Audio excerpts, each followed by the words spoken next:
Mrs. Carl? Here. Mr. Hillier? Here. Mr. Fair? Here. Mrs. Seabolt? Here. The invocation this evening will be given by Reverend Hott from Brandon Baptist Church. Please stand and remain standing for the pledge.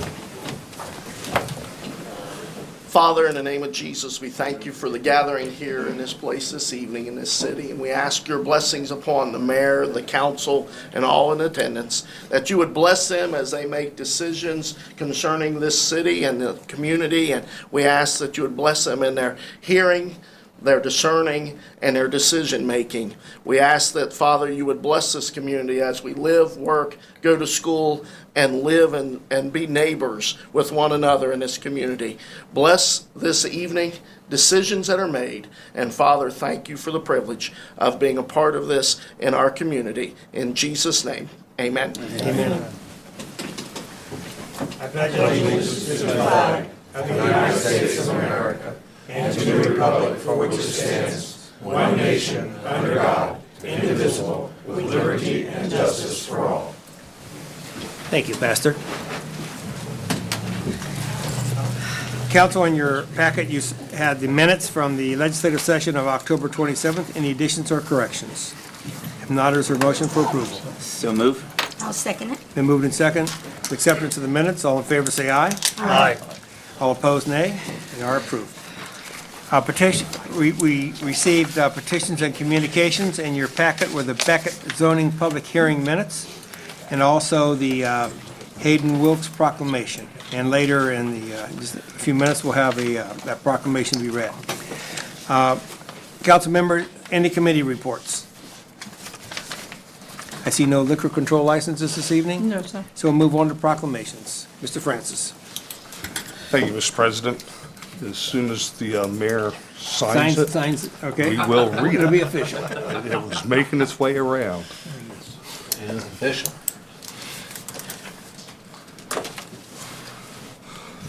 This proclamation honoring Hayden Wilkes for the Ariel Foundation Park Beautification Project. Is Hayden with us? Sure is. Please come forward.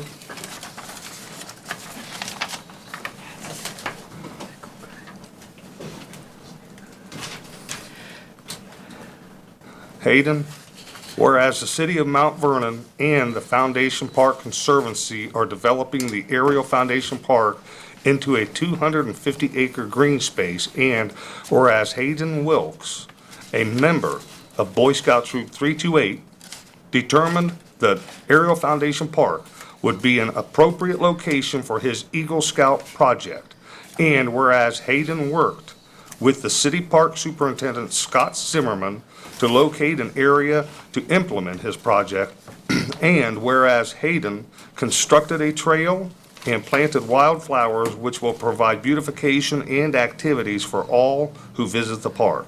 Now, therefore, the Mount Vernon City Council and administration wish to thank and commend Hayden for his outstanding project and encourage all our park visitors to visit Hayden's Trail. Hayden?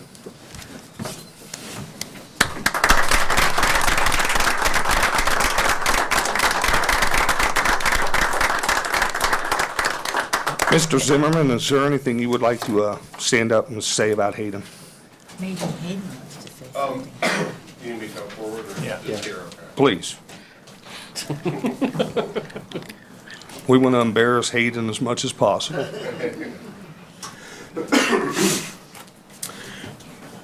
It was a privilege to work with Mr. Wilkes. He designed everything. We went over everything together. We picked the area out together, and this project took how long? Took about a year to do. Yes, a year to do. He also organized a Boy Scout troop to come in and help him. They did a lot of the labor and a lot of the groundwork. And the thing that I really like, and the thing that really stuck with me was that he come back, he cleaned the beds up this year also, and he's also has 5 families that are going to adopt, I believe, a bed each, right? And then they're going to come back and maintain those beds. So Yeah. it's very nice to have someone volunteer their time and do this for the city.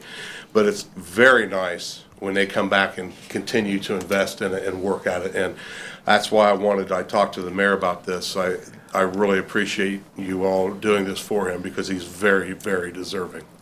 So one more time, I'd like to thank you very much. Well, Hayden, thank you, and also congratulations on receiving your Eagle Award. Maybe Hayden has something he'd like to say. You have anything you want to say to us? Okay. Thank you, Hayden. A person speaking on matters not covered by legislation, we have Donovan O'Neill here from the Auditor of State's Office for a award presentation. Donovan? Thank you, Mr. President, and members of council.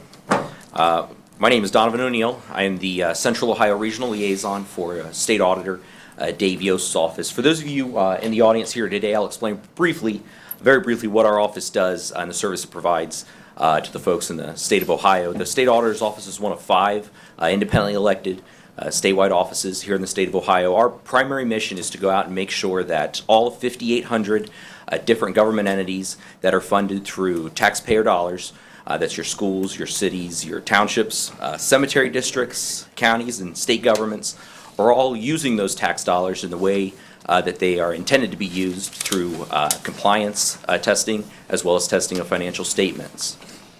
And so as we do those audits, the City of Mount Vernon is one of those entities that receives that audit.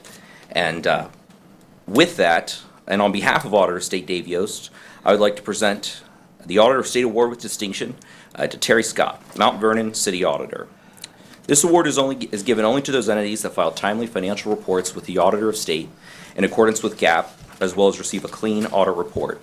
A clean audit report means that your financial audit did not contain any findings for recovery, material citations, material weaknesses, significant deficiencies, single audit findings, or any questioned costs. In layman's terms, it's a clean audit, no problems. And on top of that, they fulfilled the comprehensive annual financial report, the gold standard of financial reporting. This award is a testament to clean and accurate record keeping, which is the foundation for good fiscal management, and the members of council as well as the residents of Mount Vernon can take pride in Auditor Scott and his staff for their commitment to financial accountability. Congratulations once again on receiving the Auditor of State Award, and on behalf of Auditor of State Dave Yost, we look forward to continuing to work with you to ensure clean, accountable, and efficient government for all Ohioans. With that, let's give Auditor Scott a round of applause.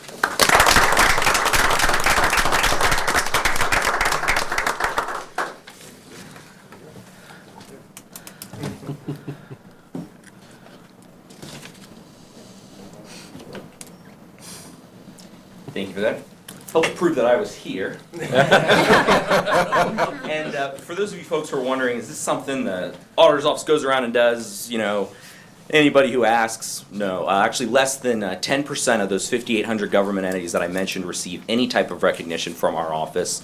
The ones who actually do that gold standard and have the comprehensive annual financial report done, those ring in at a little less than 5% on average, receiving that award each year. So it really is it's something to be held up with pride, and does not come easy from our folks. So thank you again. We look forward to coming back next year and auditing.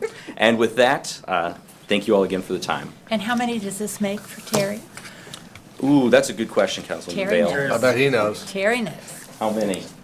It would be in excess of 15, I know. Wow. Give or Wow. take. Give or take. Congratulations, But Terry. it's really not all of just for me. You folks are just as much a part of this. You play heavily into our financial realm of what goes on in the city, as well as all of our departments. It takes a nucleus of everybody. So while I happen to be the person, everybody else within the city is just as much award winners as well. Thank you. Thank you, Mr. O'Neill, and congratulations, Terry. Well deserved. Council, before you is the legislative portion of the meeting. Are there any additions or corrections to the legislative portion we'll be discussing this evening? Otherwise, I'll assume it's approved by consensus. And Mrs. Wood, I'd like for you to read these tonight by number and title only. And we'll start with resolutions for third reading, which is resolution number 2014-88. Resolution 2014-88, a resolution to grant an easement in the city right-of-way of West Gambier Street. Mr. Fair. Thank you, Mr. Hawkins. I'd like to ask for passage of resolution number 2014-88. Second. Been moved and seconded for the passage of this resolution. Any discussion? Mr. Fair? Yes. Dave, you and I have talked about this. You want to weigh in a little bit? And Yeah, this is well, it's a former railroad building or it's now used for a sporting goods store down on West Cambria Street alongside the railroad. And they have a stairwell that sits out in the right of way that's been existing, and then a small addition that's been existing that they really didn't know about until they had a recent survey done of the property, and they just want this easement for as long as the building lasts. It's a fairly routine matter with the councils in the past. Been there a long time, hasn't it? been here an awful long time. I just have a question. Mr. Hilliard? I was talking to the owner, he was in the store, and, you know, he obviously didn't make any changes, the people he bought it off of didn't make any changes, and the people before him didn't. How does this get to where it just now got caught? Well, it usually shows up when there's a transfer about to take place and they have it surveyed to facilitate the transfer. I mean, we have another one that'll be on next time around for a building downtown, same kind of thing. Does this show up every time it's transferred? Will it show up every time it's transferred? No, this is the first time that it was surveyed, and it showed up on the mortgage survey that was done. Then that complicates the closing, if I'm not mistaken. I mean, part of it is that you catch these things only if you do a survey.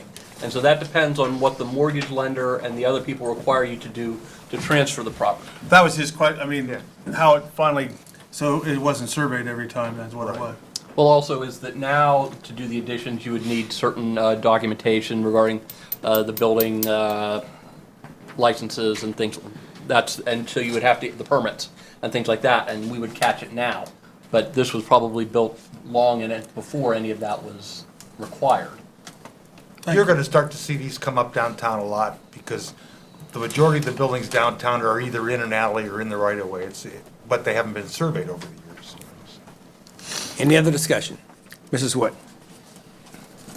Mr. Barone? Yes. Mrs. Vale? Yes. Mr. Francis? Yes. Mrs. Carl? Yes. Mr. Hillier? Yes? Mr. Fair? Yes. Mrs. Seabolt? Yes. Resolution is adopted. Next resolution is Resolution 2014-92. Mrs. Wood. Resolution 2014-92, a resolution authorizing the Safety Service Director of the City of Mount Vernon to accept the deeds to the South Mulberry Street parking lot from the Mount Vernon Parking Company, consisting of 7 parcels: 660132, 04261, 04262, 04263, 04669, 05791, and 09818. Thank you. Mrs. Carl? We'll just give this a second reading. Resolution 2014-92 receives a second reading this evening. Next resolution this evening is Resolution 2014-94. Mrs. Wood? 2014-94, a resolution authorizing the Safety Service Director to sell by sealed bid 2 vehicles not needed for public use by the City of Mount Vernon and declaring an emergency. Mrs. Seabolt? I would like to give this its first reading, please. Resolution 2014-94 receives its first reading. Next resolution this evening is Resolution 2014-95. Mrs. Wood? 2014-95, a resolution authorizing and directing the Auditor of the City of Mount Vernon to transfer certain funds. Mr. Hillier? Thank you, Mr. President. I move to suspend the rule for 3 separate readings. Take Resolution 2014-95 to its third and final reading, please. I'll second. Been moved and seconded for the suspension of the rules. Any discussion on the suspension? Mrs. Wood? Mr. Barone? Yes. Mrs. Vale? Yes. Mr. Francis? Yes. Mrs. Carl? Yes. Mr. Hillier? Yes? Mr. Fair? Yes. Mrs. Seabolt? Yes. The rule is suspended. Mr. Hillier? Thank you. I move to adopt Resolution 2014-95, please. Second. Resolution has been moved and seconded for adoption. Any discussion? Mr. Hillier? Thank you. Council, looks like we're transferring money in 6 different accounts, mostly dealing with employee insurance, and if I did it right, it's about $59,000 total, and I'm going to have Mr. Scott explain those 6, please. Thank you, Mr. Hillier and Council. We do have items here in dealing with our employee health insurance line accounts for the rest of the year. Item 1 is for the cemetery with additional $1,900. Item 2 is probation service for $2,000, and water funds for $19,000 and wastewater for $36,000. That will complete all of our expenditures for employee insurance for the rest of this year. Any other discussion? Mrs. Wood? Mr. Barone? Yes. Mrs. Vale? Yes. Mr. Francis? Yes. Mrs. Carl? Yes. Mr. Hillier? Yes. Mr. Fair? Yes. And Mrs. Seabolt? Yes. The resolution is adopted. That concludes the resolutions for this evening. We now move on to ordinances. The first ordinance is ordinance number 2014-17. Mrs. Wood. Ordinance 2014-17, an ordinance establishing the rate of compensation for the interim administrator of treatment and distribution, who also serves as operator of record for the wastewater treatment plant and distribution system, and declaring an emergency. Mr. Francis. This ordinance will receive its second reading. Ordinance 2014-17 receives its second reading this evening. Bless you. The next ordinance is ordinance number 2014-18. Mrs. Wood. Ordinance 2014-18, an ordinance to approve, adopt, and enact the August 2014 replacement pages to the codified ordinances, to repeal ordinances in conflict therewith, to publish the enactment of new matter, and declaring an emergency. Mrs. Vale. Thank you, Mr. President. I would move to suspend the ruling requiring 3 separate readings for ordinance 2014-18. Second? Been moved and seconded for the suspension of the rules. Any discussion on the suspension? Mrs. Wood. Mr. Barone? Yes. Mrs. Vale? Yes. Mr. Francis? Yes. Mrs. Carl? Yes. Mr. Hillier? Yes. Mr. Fair? Yes. And Mrs. Seabolt? Yes. The rule is suspended. Mrs. Vale. Thank you, Mr. President. I would move for passage of ordinance 2014-18. Second? Been moved and seconded for the adoption of this ordinance. Any discussion? Mrs. Vale. I have nothing further. Does Okay. anyone? Anybody have any other questions? Mrs. Wood. Mr. Barone? Yes. Mrs. Vale? Yes. Mr. Francis? Yes. Mrs. Carl? Yes. Mr. Hillier? Yes. Mr. Fair? Yes. Mrs. Seabolt? Yes. The ordinance is adopted. Next ordinance this evening is ordinance number 2014-19. Mrs. Wood. Ordinance 2014-19, an ordinance accepting the plat of a portion of Venture Drive and confirming the dedication of the street thereon shown, and declaring an emergency. Mr. Fair. Give this a reading this evening. This ordinance receives a second reading this evening. We'll move on to the next ordinance. We're now on ordinances for first reading. The first one is ordinance number 2014-20. Mrs. Wood. Ordinance 2014-20, an ordinance amending the zoning classification of 17795 Coshocton Road, parcel number 49-00050.000, from the present zoning of Monroe Township Agricultural to R1 Single Family District, GB General Business District, and PND Planned Neighborhood District. Mrs. Vale. Thank you, Mr. President. We'll give this one reading this evening. Ordinance 2014-20 receives its first reading. The final ordinance this evening is ordinance 2014-21. Mrs. Wood. Ordinance 2014-21, an ordinance amending ordinance number 2013-10, setting terms of employment for the parking enforcement officer and declaring an emergency. Mr. Francis. Thank you, Mr. President. I request that the rule requiring 3 separate readings be suspended, and that this ordinance be taken to its third and final reading. I second. Been moved and seconded for the suspension of the rules. Any discussion on the suspension? Mrs. Wood. Mr. Barone? Yes. Mrs. Vale? No. Mr. Francis? Yes. Mrs. Carl? Yes. Mr. Hillier? Yes. Mr. Fair? Yes. Mrs. Seabolt? Yes. The rule is suspended. And back to Mr. Francis. I request adoption of ordinance 2014-21. I second. Been moved and seconded for the adoption of this ordinance. Any discussion on the ordinance? Mr. Francis. Thank you, Mr. President. This is in Section 2. The position of parking enforcement officer shall be a part-time position with hours not to exceed 20 hours per week, paid a rate of $12.50 per hour. That had been $15, $15.20, and it was brought up at a past meeting that if we're in between this officer, so if we can shrink anything now would be the time to do it. It was discussed with Terry. There were several figures put out there. The figure wasn't brought up by Terry. That figure was decided by myself. If anybody has any discrepancy in the figure, We could have had a committee meeting, but we all get a vote. So we're just putting it up for a vote. If you don't like it, you can vote no on it. Mr. Hillier. Thank you, Mr. Francis. I appreciate you doing what I asked you to do. For one, I asked to have you look at the ordinance and see if we could amend it, and you did, and I appreciate it. I was the one that brought up the fact that I thought 1523 was an awful lot of money to pay somebody to be in a parking tenant. I talked to a part-time bus driver for the city of Mount Vernon. I think they're at 11 something an hour and have been at that wage for 7 years. I talked to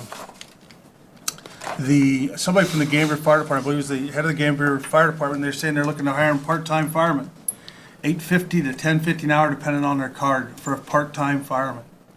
I asked for $13. I agree with $12.50. I think that 20 hours a week, we're not asking this person, I know he deals with the public, but I think this gives us a little room to work with rather than starting somebody out at the top.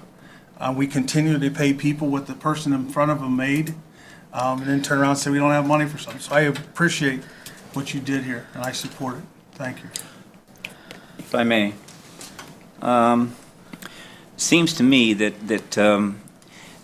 we're looking for a parking enforcement officer, and we don't have a code and zoning enforcement officer. And if we all remember correctly, that was all rolled into one person. So I'm wondering now, you have that parking enforcement officer, but you don't have a code and zoning enforcement officer. So does that mean we're going back and have to revisit this to hire a zoning and code enforcement officer? Well, the zoning enforcement officer is the safety service director right now, and then Yeah. there are some of those responsibilities are in the job description to assist me. Okay, I think it's covered. I don't think we'll be going back for a zoning enforcement officer. okay. I just wondered. That's part of the property maintenance Right. ordinance. Any other discussion? And this, well, and this will fall under the police department, as it, I believe, currently says that it will be under the police department. The parking enforcement. Could I ask Mr. Scott if you could just sort of characterize for us what other job descriptions might fall in this approximate wage category in the city, so we can get some idea of parity? We wouldn't have, this would be a position that would be probably on the lower, or if not the lowest end of any of our employees. So for example, seasonal help picking up leaves and things, what do we pay?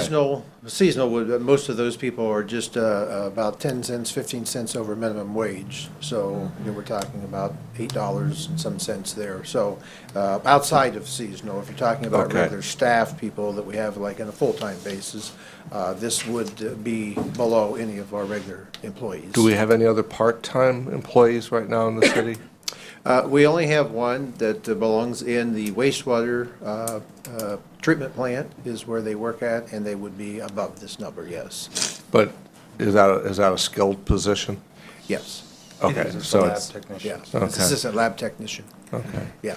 One of my concerns has been in looking at the wages that the individuals who work in the stores downtown where this will be occurring, I would question that any of their wages are being comparable to this. And even probably for some of the owners of the businesses, by the time they pay all of their expenses, maybe their take-home pay is not a lot more than this. So, I think we have to be careful here. This person is simply putting tickets on vehicles.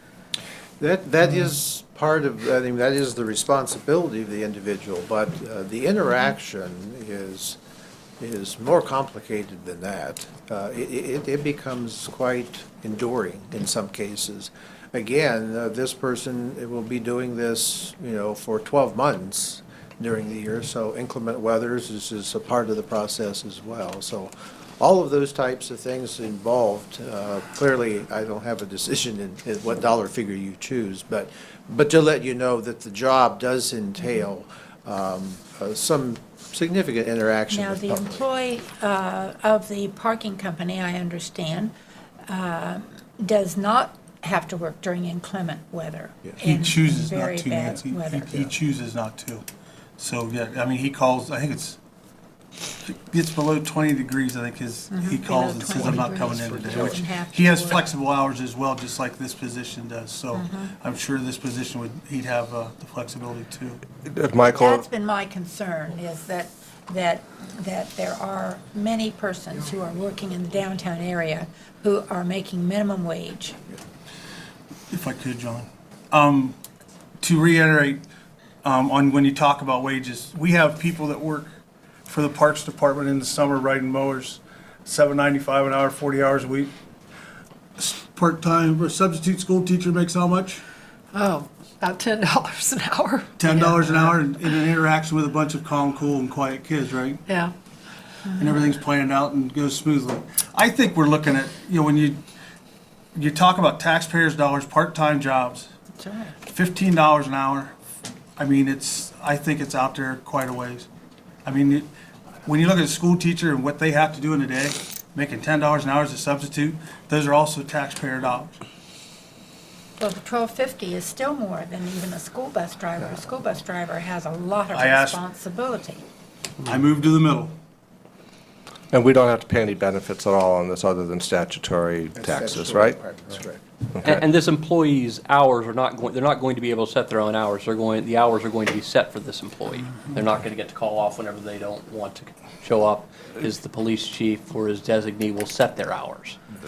Can I just ask anecdotally, has there been any concern on the part of the chief that he may not be able to find somebody that he considers appropriate at that rate, or are we comfortable? We'll either find somebody or we won't.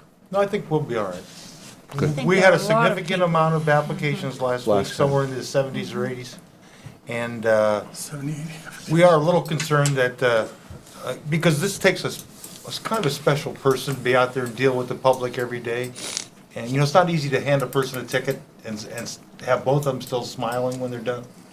Right. Back to the person. But I'm fine with the wages. No, I have a Don't get me question. wrong. Back to the person that used to do it, though. There was a comment he was spit on. He has the support of the police department, right? He is an employee of the police department. Absolutely. I mean, I could only say if this person's spit on, there's one quick call that to be made, and I'm sure he's got the support there.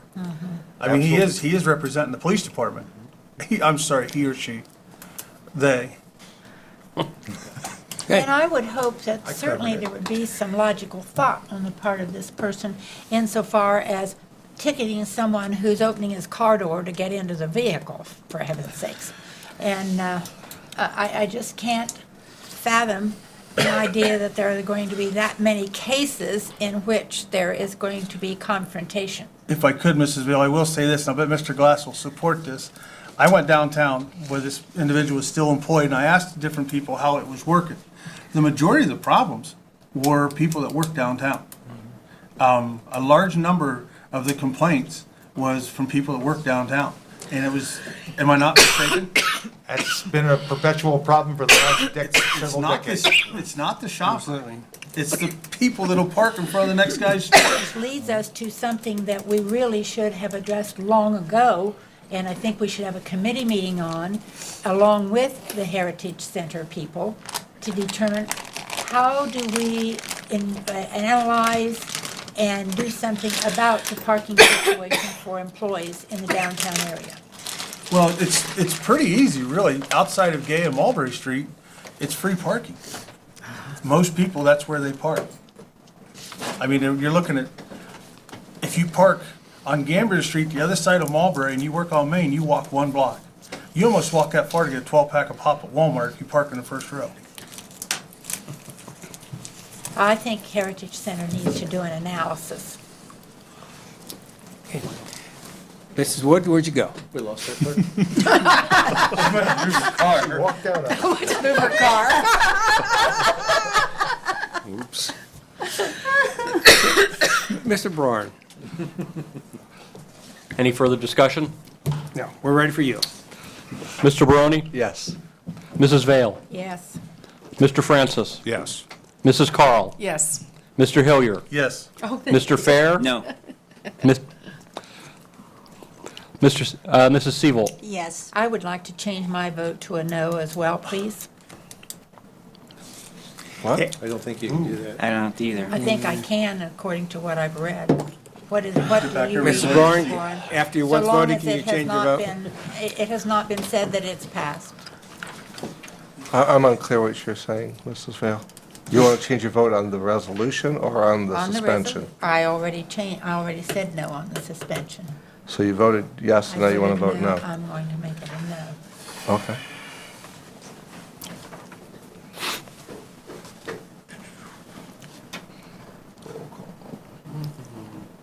From what I've read, that can be done so long as there has not been a statement that it has passed or failed.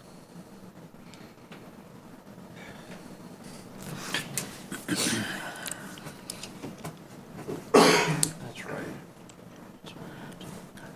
Yeah, I thought that was the purpose to have a roll call vote. When you call a roll, you call a person's name. Yeah, I mean, that's my understanding.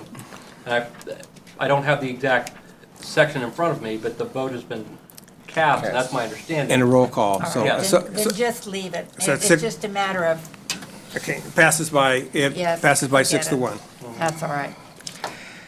Okay, that ordinance does pass, ordinance number 2014-21, and that concludes the legislative portion of the meeting. We'll move on to remarks from the administration. Mayor Mavis. Thank you, Mr. Hawkins. I wanted to just tell everyone that Mr. Carpenter informed us on Friday that today they would begin their, what he called a final round for leaf pickup. As most of you know, we try to be done by Thanksgiving, but we also know there are some trees out there that like to hold on to their leaves. And Vernon has one, some of you have some. So we understand that, and there will be opportunities to rake those leaves when they come, and the city will make an effort to pick those up. Then, also wanted to say, we talked about the number of applications, and when people pick those applications up for the parking monitor from our office. It was kind of interesting, the number of people. I had, I think, 73 people picked up, and a majority of them being female by a count. So they will be reviewing those applications. And finally, tomorrow's Veterans Day. And at 11 o'clock on the square, there will be a program. And we want as many people to come as possible. It's an opportunity for us to say thank you for those men and women that have stood tall for the United States of America. And with that, that's all I have. Thank you, Mayor. Mr. Glass. Nothing, sir. Mr. Scott. Nothing further, sir. Mr. Braun.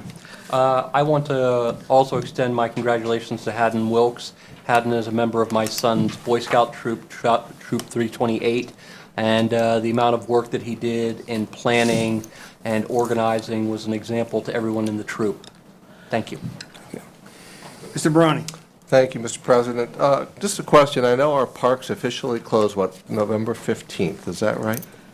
Yes, that's what it Okay. says on the sign. Just to clarify, if people who enjoy walking in the parks, particularly Ariel Foundation, which has room to walk, if they want to continue walking, as long as they don't, I mean, the gate may be closed, but if they can park elsewhere and walk in, we have no problem with that, do we? Yeah, we've never prohibited people from walking in the park. It's They just- can't drive in anymore though, right? No, and in reference to Ariel Foundation, those gates will stay open probably until about the middle of December, until the lakes start icing up. So Okay. they'll still be able to pull in. The other parks will be shut down. They're more than welcome to park and walk anywhere, anytime, in any of Okay. the parks all year long. Very good. That's all, that's the only question I had tonight, thank you. May I commend the leaf pickup crews, they've been very fastidious and the city's looking good. Mr. Francis. Thank you, Mr. President.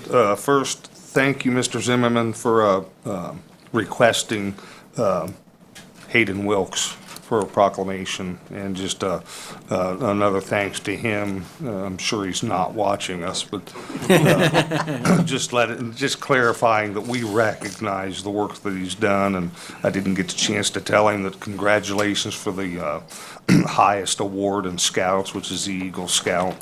So that's, and then he done it in our park, so we can't say enough. Congratulations again, Mr. Scott, for a job well done for our city. and trying to pass it off to everybody else, but we know you do a really good job. And last but not least, again, the mayor said the same thing, but we can never forget November 11th, the 11th month, the 11th day, and the 11th hour, and I was talking to Mr. Fair, and there used to be a time when everybody would stop what they was doing at that time. So just at 11 o'clock tomorrow, whatever you're doing, unless it's hoisting something heavy over your head, just stop for a moment and remember what a great nation we live in, and remember most of all the greatness of the individuals who make this nation great. Thank you, Mr. Francis. Mrs. Vale. Thank you, Mr. President. I'd simply like to say thank you to all of our veterans who have protected our freedom throughout the many years. We certainly remember those in the Revolutionary War and all since then. And we certainly want our prayers to go up for those who are prisoners of our enemies anywhere, or even those who are not our enemies. We keep you in our prayers every day. Thank you, Mr. President. Thank you. Mr. Fair. Thank you, President Hawkins. Just a couple of things. I want to thank everyone in the public who has made sure that the leaves are on the, what do you want to call it, on their Tree lawn. the tree lawn, which is, and if you remember correctly, long time ago, it was interesting because, kids used to play in leaves when they were in the street. And, that was kind of a problem, or potentially a problem. But the other problem was that when they're put into the street, they fall into the basin that goes in and clogs up the man covers, and then you have a problem. So just thanks for all those people who kept their leaves in the tree lawn. And appreciate that. And thanks, neighbor, for doing that. That's my battle buddy back there. But what I wanted to leave you all with was something that goes kind of along with Veterans Day, and we changed it up just a little bit. And remember, it's the home of the free because of the brave. So I'll leave you all with that kind of a... Thank you, Mr. Fair. Yes, sir. Mrs. Sebo. Thank you. Creative Foundation is going to have their first chili cook-off Saturday. And so if you like chili, or if you're a great cook, probably like Mrs. Baroni, they can enter this contest. You're to bring them, you can get the forms. I got a whole bunch here if everybody wants to make some chili, and drop it off there. They're going to judge it and give out prizes, and I get the honor of being one of the judges. So I'm trying to figure out what to take if it's hot. So everybody think about this on Saturday if you like chili. Thank you. Thank you, Mrs. Sebo. Mrs. Carl. Thank you, veterans. Thank you from the bottom of my heart for everything you've done over the years to keep our country free and safe. Thank you. Thank you. Mr. Hillier. Thank you, Mr. President. Couple things. First, if any of you ever shop Kroger's, if you ever run across Haddon, he's always smiling. He's always saying, it's not just hello, it's hello, sir, how are you today? He always wants to make you feel comfortable. I know it's Kroger's, but it's nice. I mean, when you see him, you know he's going to speak to you. Doesn't matter where you are. And that's Have a great day. Have a great day. That's just something that's missing in a lot of people anymore. So don't take that for granted. Good kid. Glad to see it happen. Thank you to Mr. Daniels. I saw him going down Shockton Avenue the other day, and he was picking up all the litter of signs. I hope we follow those up with maybe a letter or two and tell them that they're breaking the ordinance, and there is a fine for it, because I see we grew a few more already. Already? Kmart, right down there on the street. So, but no, there is an ordinance. It does, one here, there makes, it's not a big deal, but they grow. And some are even from town. But thank you to Joel for doing that. I'd like to thank all the veterans, but I especially like to thank Connor Duke Conway. As a veteran that's been active for Veterans Day year after year after year. He's one of our, he's a longtime veteran in the city of Mount Vernon. He's kind of in recuperating health right now, and I know tomorrow he won't be there. but I know that's probably the first one he's missed in a long time. He happens to be my godfather, but he was a councilman, and he's did an awful lot of things for the city of Mount Vernon in the years he's been here, so. I think he's at Eastern Star, right, Mike? The last I knew, last week, he was at the Eastern Star. I don't know if he's still there yet tonight. I tried to make a phone call and it didn't work. But, no, there's a veteran that's been active for a long, long, long time, so thank you. Thank you. Kudos also from me to Mr. Carpenter and the street department. They picked up the second round today at where I live, and there's a lot of leaves on New Gambier Road, and they've done a great job. I mean, it's a hard job breaking those leaves before they can pick them up, and they're wet. And when they have wet leaves, it's even more difficult. Council, you had a notice in front of you about the Christmas parade. Do we want to participate in that this year? Okay, Yes. would you, we have the clerk's office fill out that form for us, and how many plan to be in the parade? I've already told the Heritage Center I'd help them out, so I won't be able to do it. Okay, so 1, 2, 3, 4, 5, Out of town, I'm sorry. Yes. 6. Sorry, Six of us. sorry, Well, who's we're that? hoping we don't, maybe, I don't know if we can all be in one vehicle or how we want to do that. Okay, so We're we need to still work- working on that. And We need to work Who is out. participating? Everybody, me and Sam. Everybody but you and Sam, thank you. Yeah. And maybe some grandkids. Might bring some grandkids along, because it's a fun parade. I'd like to thank the media, WMVO, Knox Pages, Mount Vernon News, and Time Warner for broadcasting this. That concludes the meeting. I'll call on Mr. Fair. Having concluded our assignments and proclamations and so on this evening, I move it be adjourned. Now second it. Then moved and second, we adjourn. All in favor, say aye. Aye. All opposed,